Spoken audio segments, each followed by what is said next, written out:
little sister, it is time that we have a talk. The talk. Well, not the talk, but still a very important talk. A talk that no one had with me. At least not in this way. It's about your first pap smear. It's about your first visit to the gynecologist. I had mine recently, and yours will be coming up soon. I hope that you will hear my story, and well, just here's my story. As you know, I was 17 years old, and Mom told me that it was time to get a pap smear.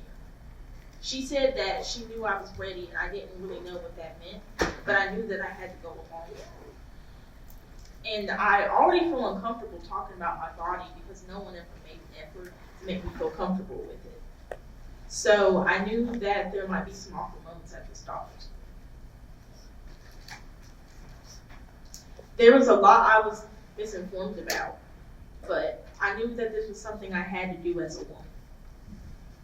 I just felt out of place. I felt a little relief when Mom told me that the doctor we were going to was the one she had been going to for years. Also, Aunt Sam had been a nurse there at some point, so it must be a pretty okay place. Although that still doesn't change the fact that I was uncomfortable from the jump. We got to the appointment, and when it was time to go into the room, the nurse didn't help reassure me that anything was okay. I told her that I was nervous, but all she did was tell me stories about how I need to get on birth control because I might get pregnant. It was like she was just trying to scare me. I'm sitting there like, I didn't come here to get scared. I came here to be informed and for you all to give me my options and get a checkup. The doctor came in, and before she did the pap smear, she took me into an office where I had all the birth control options laid out. And you know, sis, I'm the type of person who needs answers. If I'm going to put this in my body, I need to know what it is. I didn't know much, so I was asking a lot of questions. I felt a disconnect because she was brushing it all off. I also felt like she was annoyed because I was asking so many questions. But here's the real tea, sis. She's an old white lady. So my body versus her body is very different. She brushed all my questions under the rug, and if she did answer, she didn't go into detail. She didn't have much to say. She was refusing to give me any comfort or detail. I felt very misinformed about a decision I was being forced to make at the time. It was like, okay, you're a teenager, you're possibly going to have sex. You need to get on this so you don't get pregnant. I was scared. In the past, I heard all these things about birth control and I wanted information, but I wasn't getting it. So I was like, fuck it. I'm not doing this because you're not doing your job. We were sitting in this room. She has a table of different birth controls. They try to push you toward what they think is best, not giving options. I'm like, this is bad. This is really bad. All these side effects, but choose one. And she wanted me to choose the right one there on the spot. I'm like, whatever. I'll figure this out on my own because you're not helping me. And next is the pap smear part. I go back into what felt like an operating room. I take off my clothes and put on a robe.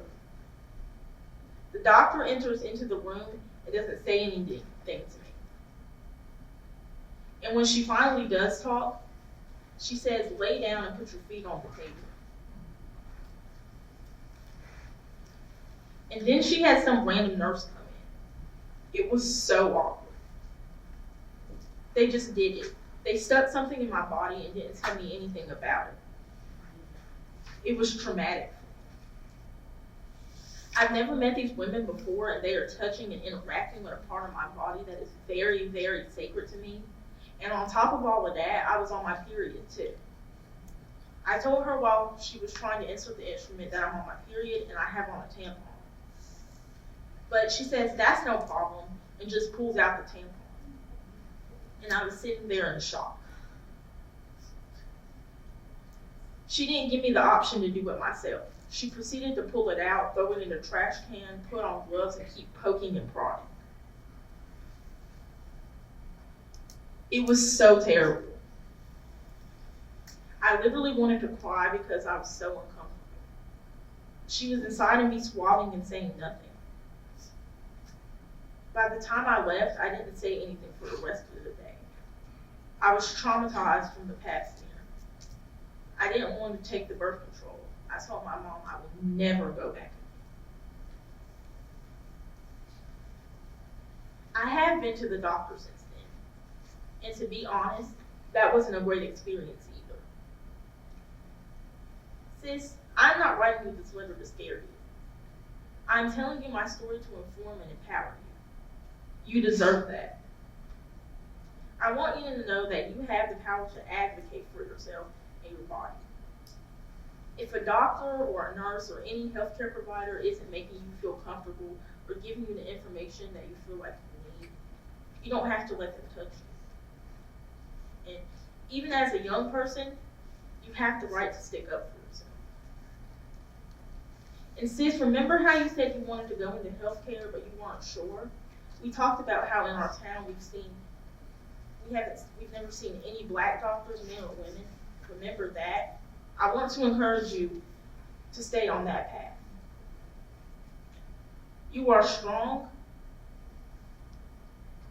You are a strong, capable young black woman, and sis, we need more of you, more of me in the sciences and in healthcare. And I still encourage you to stay on that path. Follow your dreams. We can make sure that girls who look like us aren't overlooked like this anymore. The power is in our hands. Love your sister.